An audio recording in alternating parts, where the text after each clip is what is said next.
Less than a week to go before Indian Prime Minister Narendra Modi and Chinese President Xi Jinping come under the same roof for the BRICS summit, and ahead of the big summit, India and China held another round of military talks. Officials from both sides met on the Indian side of the Choshul-Moldo border for the 19th round of core commander talks. The agenda of the meeting for the Indian side was disengagement on the remaining friction points in eastern Ladakh, including Depsang and Demchok regions.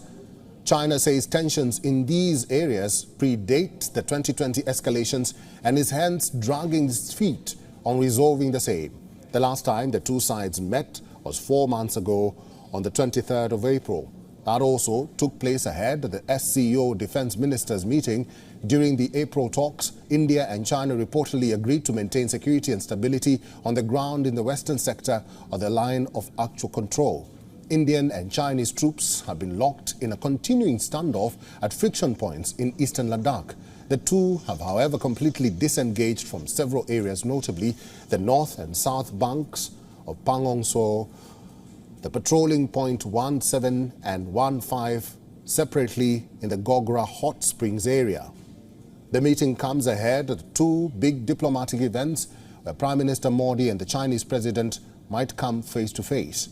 First is the upcoming BRICS summit in South Africa, and second, the G20 summit which India is hosting this year. The two major meetings underline a sense of urgency for both sides to sit together even move forward on the standoff.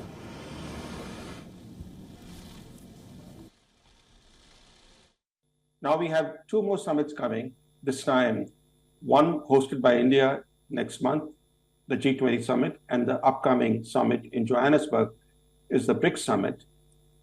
And India is again seeking a deal. The question is, will this deal again result in Indian forces retreating further back into India's own historically claimed territory? And I hope that India has learned from the past buffer zone deals that these deals have really advantaged China and disadvantaged India militarily. Senior officials from both sides have met on recent occasions. Last month, Indian External Affairs Minister S. Jaishankar met with Chinese counterpart Wang Yi. The two were attending the East Asia Summit and ASEAN Regional Forum. The meeting took place almost a month after Jaishankar said that the situation at the line of actual control remains abnormal. Indian National Security Advisor Ajit Doval also met with Chinese Foreign Minister last month on the sidelines of the BRICS NSA meeting. Ties between the two regional heavyweights nosedived in June 2020 after a fierce clash broke out between India and Chinese soldiers in the Galwan Valley. At least 20 Indian soldiers were killed in the clashes. China has not yet come out with a clear number for its casualties. It was the most serious military conflict between the two sides in decades. New Delhi and Beijing's ties have been fraught ever since. India maintains that its ties with Beijing cannot return to normal until there is peace in the border areas. Meanwhile, there have been reports doing rounds that Xi Jinping may give G20 meeting a miss. China will be represented by its premier. Note that the Chinese president has attended the G20 meeting in person. He went to Bali as well last year for the annual meeting.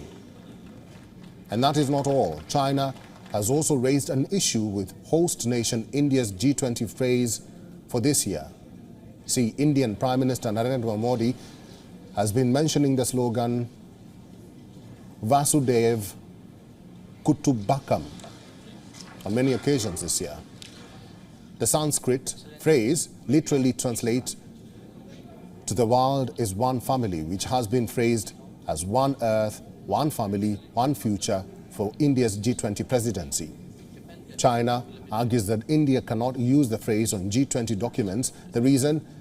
It is in Sanskrit, among the world's oldest languages, which unfortunately is not recognized by the United Nations.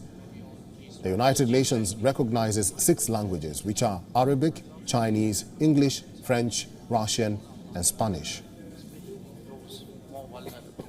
The credibility of multilateralism stands eroded, has underlined the risks of being dependent WION is now available in your country. Download the app now and get all the news on the move.